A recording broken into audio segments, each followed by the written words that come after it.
been a canine handler for almost 9 years. My partner is a 4-year-old German Shepherd named Rex. He's trained in tracking and narcotics detection, and he's solid. He doesn't spook easily. I've taken him into warehouses, abandoned houses, woods at night, and he's always steady.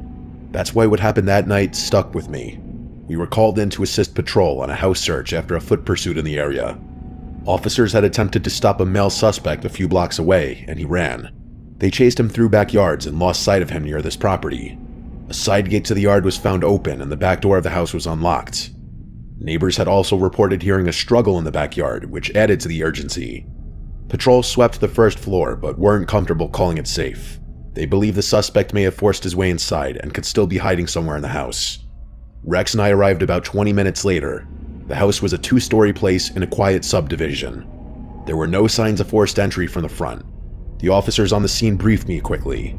Long story short, they told me there were no obvious signs of struggle, just the open access at the rear of the house and the fact that the suspect had vanished within yards of it.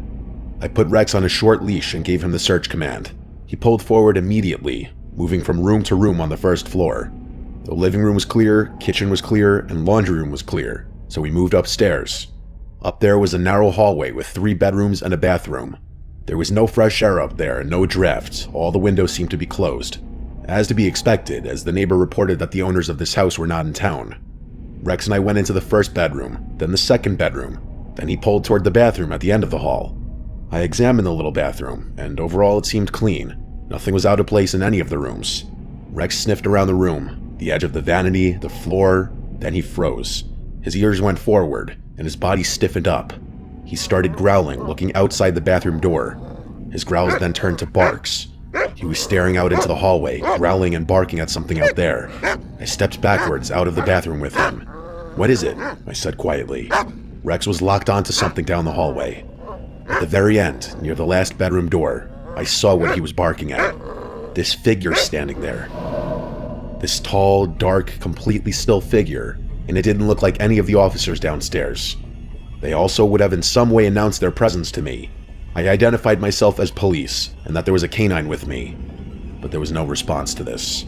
Then I just flat out asked, "Who is that?" Still no response. Rex was pulling in the opposite direction, something I'd never seen him do before. He didn't want to go down the hall. Then the figure turned and walked into the bedroom at the end of the hall. I knew every officer on scene. I knew where they were positioned. None of them were upstairs with me. Rex planted his feet when I tried to move forward.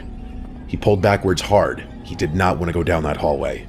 I drew my weapon and said over the radio that I have possibly located the suspect at the end bedroom. Start making your way up.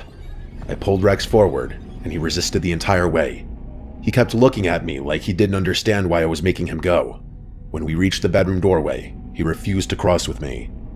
I stepped into the room first with my gun raised, but it was empty. Like completely empty. Just a bed against the wall and a dresser across from it. I waited for the others to get up there before fully entering the room. And when we finally entered, there was no one standing in there or hiding under the bed. The window was closed and even the closet was empty. There was no kind of attic hatch or crawl space door. Rex stayed in the hallway. He wouldn't step foot into the room. I expected the others to doubt me, but they saw Rex and the way he was acting. One of them tried coaxing him into the room. He refused. We searched every inch of that bedroom. We checked the walls for false panels, we checked the bathroom again, we checked the other bedroom. There was not a single trapdoor anywhere. If it weren't for Rex, I feel like I'd have gone crazy. After about 20 minutes, I told the others I had to take Rex out of there. But before we left, he kept glancing back down the hall at that bedroom. As soon as we stepped outside into the night air, he relaxed slightly. When he was in his crate, he curled up immediately, but he didn't look at me the way he usually does after a search. Patrol wrapped up not long after. I've replayed that moment 1,000 times in my head. I think I believe it was a real person, the suspect even, but I don't know how they escaped that room, or why Rex behaved that way. Maybe more suspicious people than me will say what Rex and I saw was a ghost. Rex has never reacted like that before, or since. He's tracked armed suspects without hesitation and entered a lot more stressful environments than that house. But that room, he wouldn't step inside. I trust that dog more than I trust my own instincts. Just about everyone in my department has at least one unexplainable night call, and this one was mine.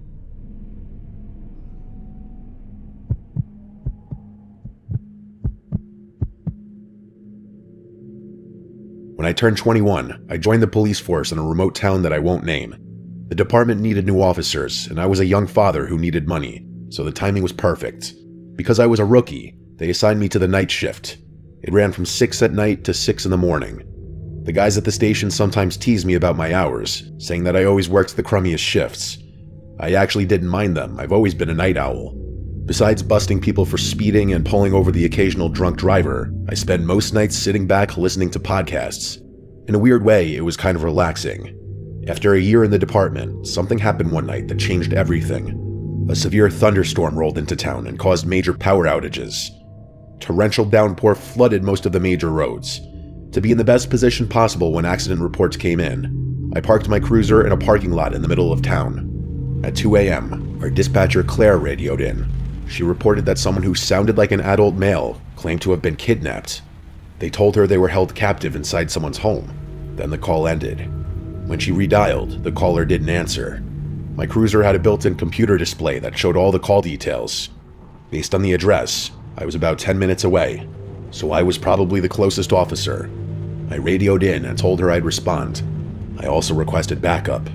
Another new officer named Chris chimed in and said he'd be on location in 5. Claire clicked on her radio but hesitated for a few seconds over the static. Then she said the caller sounded like they were altering their voice in some way, possibly through digital means to make themselves sound like a child. She used the specific phrase, like a young girl. She concluded that officers should proceed with extreme caution. All of us were pretty close at the station, so we felt nervous for one another during high-risk cases like this. I radioed back and said 10-4, then drove off to the scene. When I turned into the neighborhood, I saw that every single street lamp was out. The entire block had lost power. That meant we would have low visibility into the home we were investigating, which put us in greater danger. I followed my GPS to the end of the street where the house was, and I saw that Chris had already beaten me. His cruiser was idling in front of the house. I pulled up next to him and rolled down my window. Chris commented on the home's poor condition. I glanced ahead, taking it in for myself. The grass was knee-high, overgrown bushes blocked out the windows. The roof was dented in several areas, and had a ton of missing shingles. It looked completely abandoned. This sent off alarm bells in my head. You can gather a lot about someone's mental state by how they treat their living space. I told Chris I'd take the lead. We both stepped out of our cruisers into the pouring rain, opened our umbrellas, and followed a waterlogged path up to the door. Chris clicked on his flashlight. Whenever a second officer like Chris is present during an investigation, their entire job is to protect the leading officer by monitoring the suspect's body language. If the suspect makes a move on the cop that's interrogating them, they neutralize the threat. Chris made the perfect backup, because he was both observant and calm under pressure. This allowed me to focus solely on the suspect's story, and if I was hearing the truth. When we reached the door, I rang the bell. Then we stood there, listening for movement inside. After a few seconds, footsteps shuffled up to the door, then they paused. Whoever was on the other side was completely still, just waiting. A feeling came over me that we were being watched.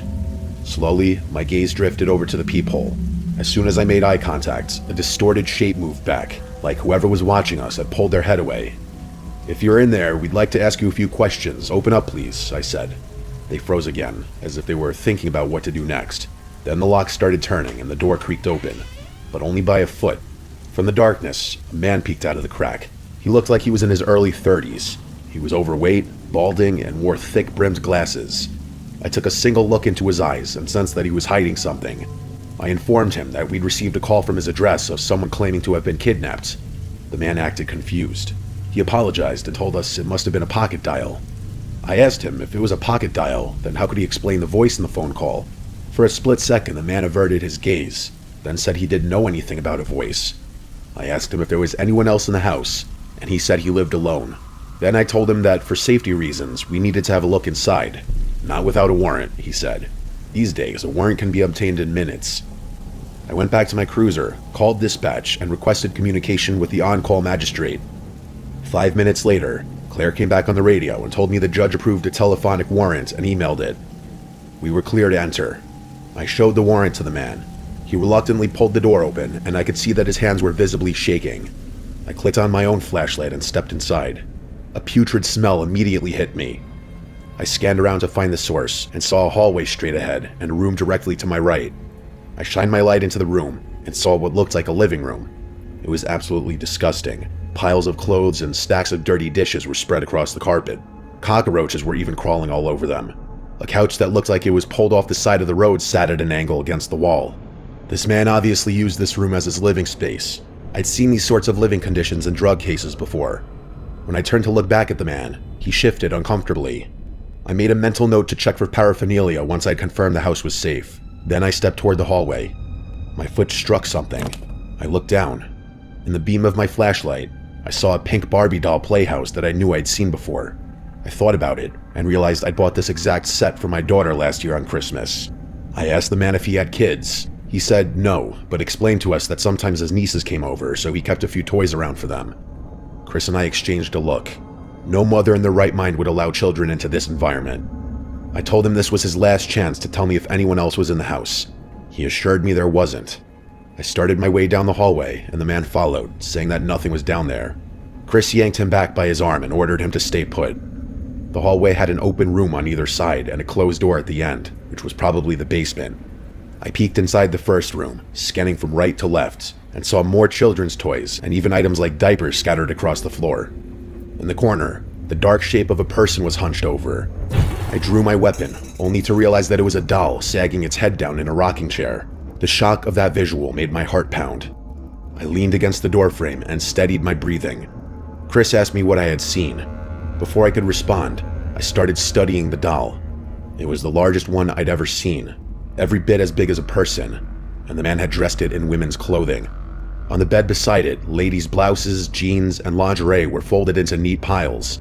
Each pile was separated by color. Meanwhile, the rest of the house was a pigsty. What was happening in this room felt wrong on many different levels. All clear, I told Chris. I moved further down the hall and glanced into the second bedroom. This one was empty. I reached the final door at the end of the hall when from behind me, the man called and asked if I'd like to see the upstairs instead. I told him yes, but first I was going to see the basement. The man said again that there was nothing down there, and I heard Chris tell the man to stay still, which meant he was probably trying to follow me down the hall. The closer I moved into this part of the house, the more agitated he became. I reached for the handle, twisted the knob, and pushed the door open.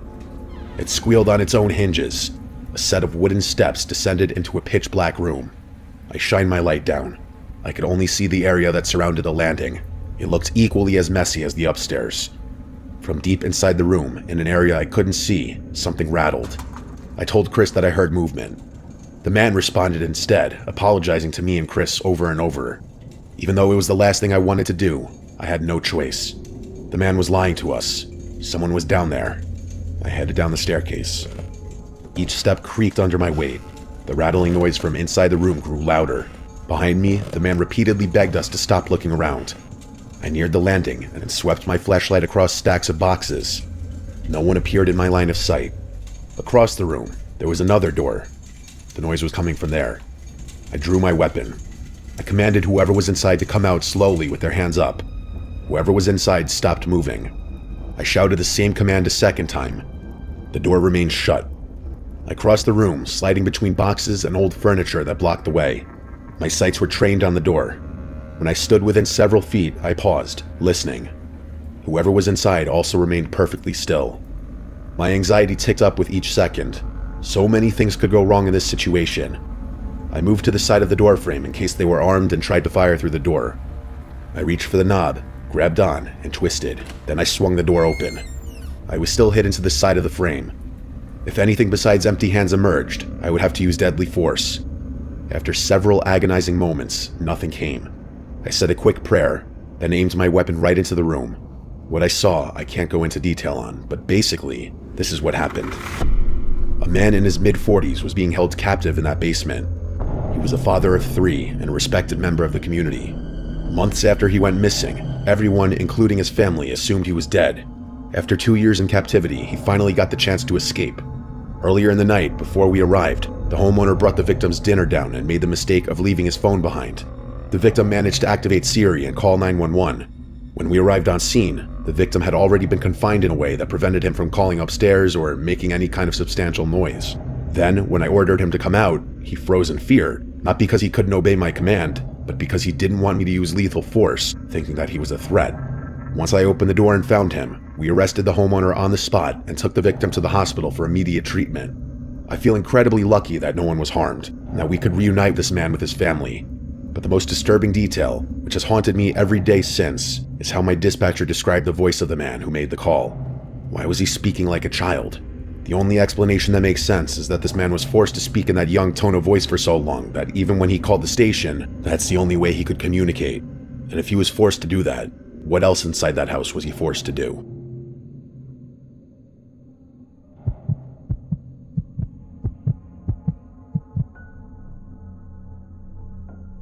I've been a patrol officer for a little over 8 years now. I've worked nights for most of that time. You see a lot on midnights. For example, I've lost count at how many domestic fights, drunk drivers, break-ins, and overdoses I've had to deal with. After a while, most calls start to blend together. You show up, then separate people, you take a report, possibly make an arrest, and then move on. There are only a handful of calls that ever stuck with me. This is one of them. It happened in late October a few years back, around 2:40 in the morning. Dispatch toned me out for a 911 hang-up. The caller had reported hearing a woman screaming from inside the house next door. The address was on a quiet residential street, one that most people are familiar with, lined with single-family homes in a decent neighborhood. Nothing that generated a lot of police activity. The caller said the screaming had stopped by the time she dialed 911, but she was sure that she heard someone yelling for help. I was only about 5 minutes away. When I pulled up, the street was dead silent. Most of the houses had their lights off at this time, of course. A light rain had started to fall, just enough to make the pavement shine under the streetlights. The house in question was a 2-story place with a small front porch. There were no lights on inside that I could see from the street. I parked a few houses down and approached on foot. As I got closer, I noticed the front door was slightly cracked open. That immediately raised my guard because it confirmed some validity to what this woman had reported. I radioed dispatch and advised I was on scene and had an open door. I asked for another unit to start my way, but at that time of night, the nearest backup was about 10 minutes out at least. I stepped onto the porch and listened. The only sound was the light rain hitting the ground. I knocked on the door frame and announced myself, "Police Department." No response. I knocked again a bit louder. At that point, with a report of screams and an open door, I had exigent circumstances. I pushed the door open slowly and stepped inside. Nothing really stood out, such as any kind of signs of forced entry or weird smells. The living room was directly ahead of me, and everything looked normal and neat. There were no signs of a struggle. I searched the living room first, checking behind the couch and in the corners. Then I moved toward the kitchen. My flashlight beam bounced off clean countertops and a sink full of dishes. There was a glass on the table with what looked like water still in it. I remember that detail because I made a mental note of it, meaning that someone had been sitting there not long ago. I called out again, "Police Department. If anyone is here, make yourself known." My voice sounded too loud in the quiet home. Rarely would I get nervous on a late-night call, but something about this was creeping me out. I kept expecting someone to answer from upstairs, but no one ever did. I moved down the hallway toward the back of the house. I remember the layout. There was a small bathroom on the right, a guest bedroom on the left, both clear. At the end of the hallway was a staircase leading up. As I stepped onto the first stair, I heard a sound from above, like a quick faint shuffle, like a foot dragging across carpet. I stopped and listened. I drew my weapon and continued up the stairs slowly, one step at a time, keeping my light aimed ahead. The upstairs hallway had 3 doors. 2 were closed, one slightly open.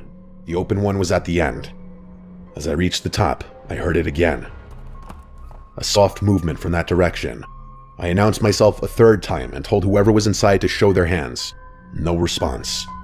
I approached the open doorway and pushed it wider with my foot. It was a bedroom that was larger than the one downstairs. The bed was unmade with the sheets partially hanging off the side. A lamp on the nightstand was knocked over onto the floor. That was the first thing that looked wrong. I stepped inside and checked the closet. It was empty. Then I checked under the bed. Nothing. The window was closed and locked. No obvious way in or out from that room. I felt that uncomfortable feeling in my chest you get when something isn't adding up. The rest of the upstairs still needed to be cleared. The second bedroom was a kid's room from the look of it because of the toys on the floor, the small dresser, and posters on the wall. There was no one inside. The last door was the bathroom. As I reached for the handle, I noticed something on the carpet outside the door. A dark spot. At first, I thought it was just a shadow from my flashlight, then I realized it was wet. I crouched down and touched it with my glove, and it was blood. Not a huge amount, but enough to form a small pool. My heart rate went up instantly. I called it out over the radio and asked dispatch to expedite backup. People may forget police officers are people too, but when we're in these kinds of situations, we're just as scared as anyone else.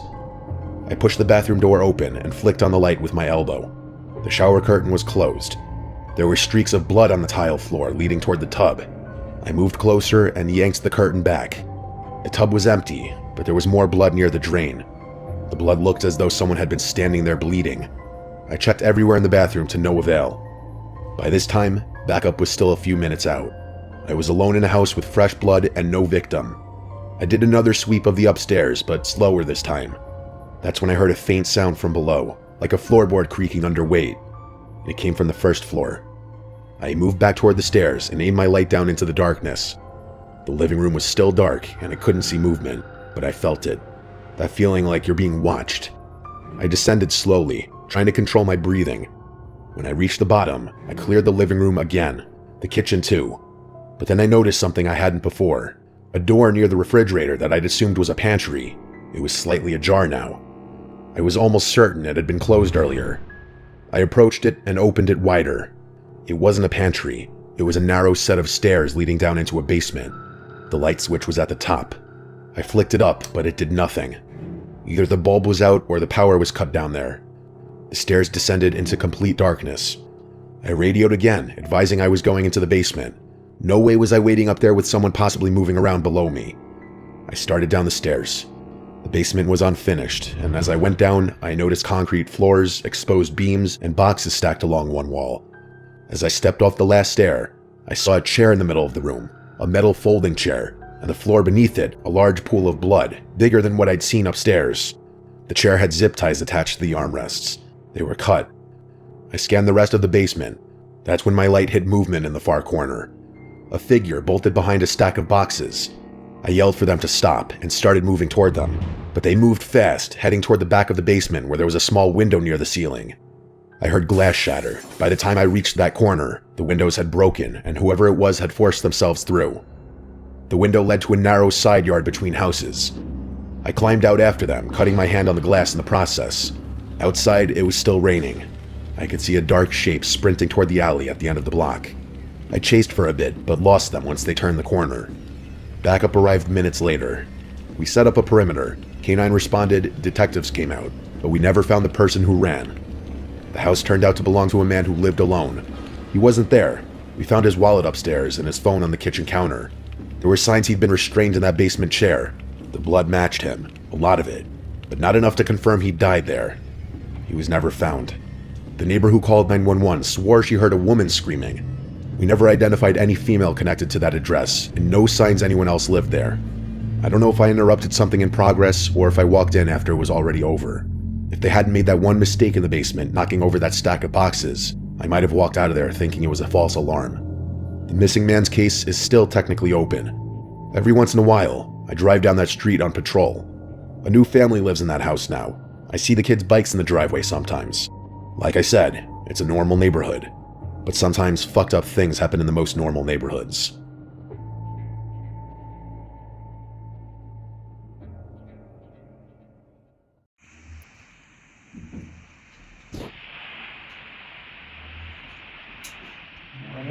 वालेकुम सलाम ايش هذا ايش هذا في واي فاي موجود خلي سوا سوا هذا क्या हाल है ठीक है शरीर ठीक ठाक है उधर मैंने बाहर क्यों फेंक दिया है तुझे निशान सो क्या हाल है ठीक है और सेहत तभी कैसे आजा खेल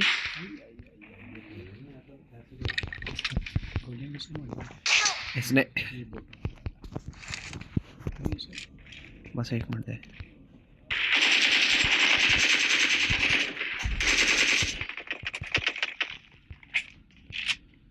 किधर गया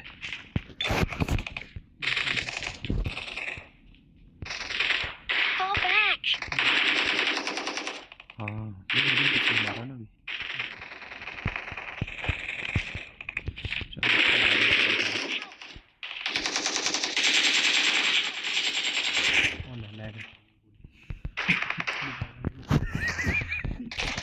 उसको मैंने पहले से फ्री फायर दिया तो वो मर गया उधर नहीं वो मुझे मार रहा था।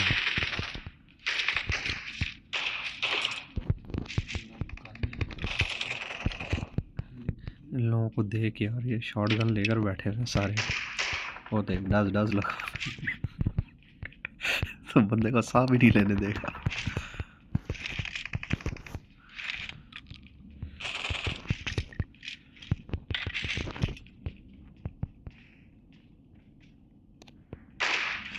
और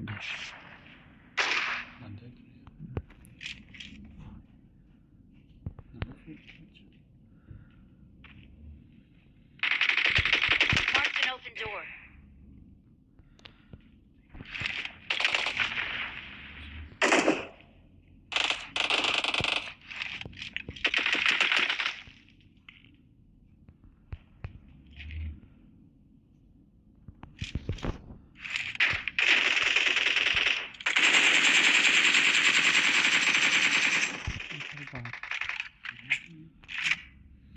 ये इधर पर है। Location.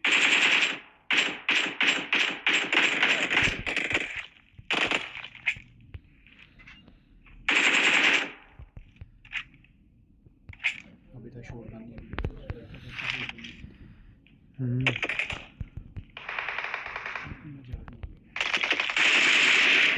Okay.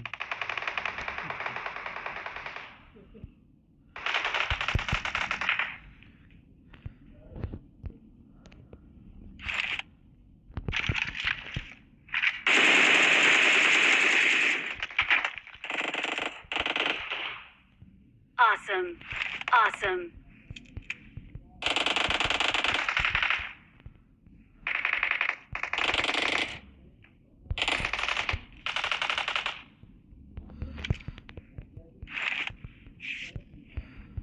मैं आगे जाऊंगा, इन्होंने मार देना मुझे।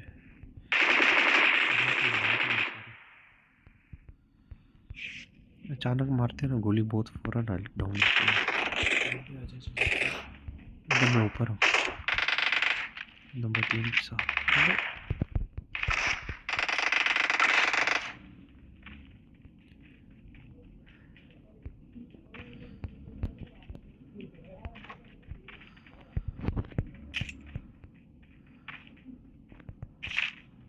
Watch out. Watch out.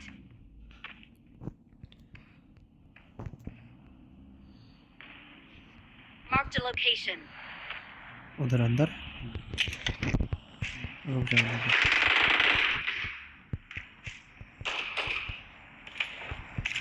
Awesome. तरह से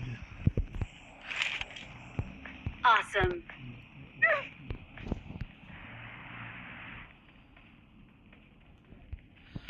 उड़ने वाला तितली नहीं मिली अभी तक।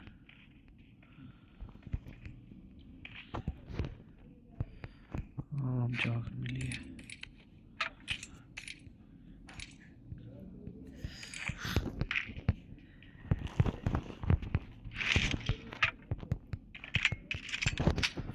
बहुत ही है इस मैच में।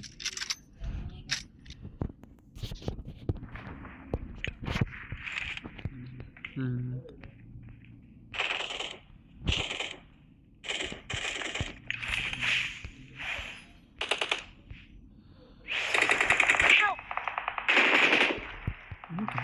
Marked a location.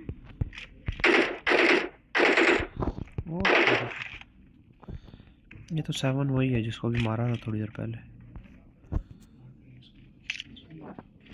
मार दिया On my way. उसने नंबर 4 को भी मार दी।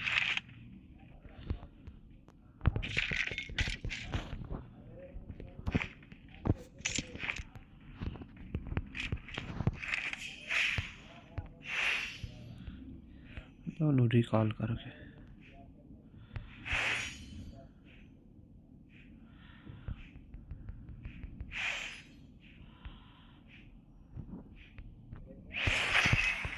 I'm recalling a teammate. Thanks.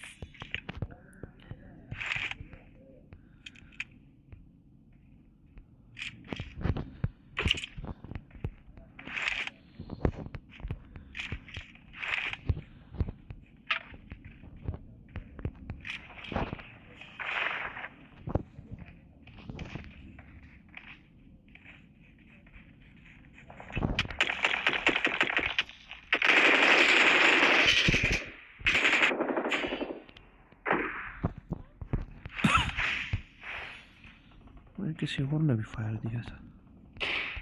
Awesome. Thanks. मार दिया उसने।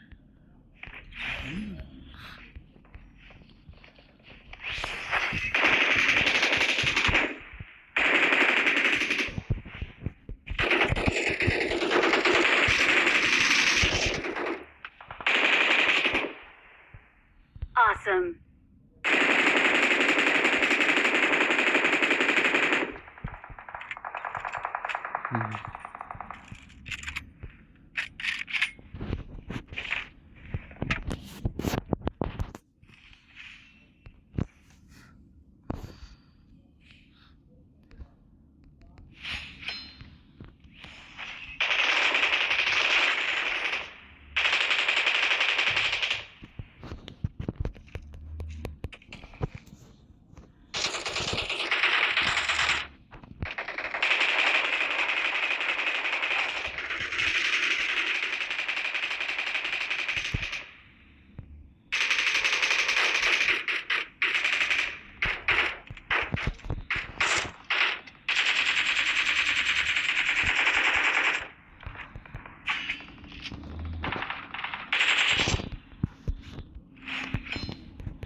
बूट वाला मैप है चौधरी है।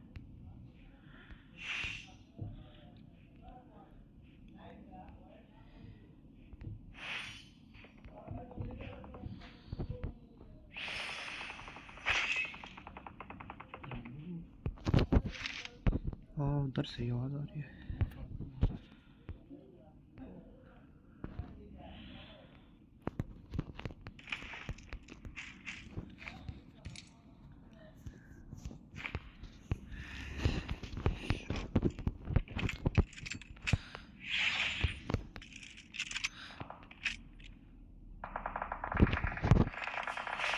Awesome.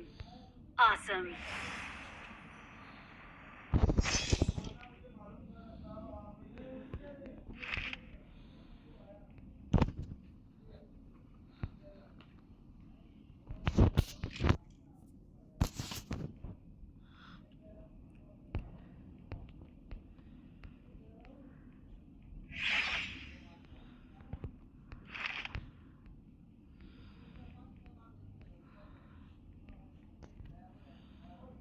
तोड़ भी नहीं सकते। है ही एक रह गया बंदा।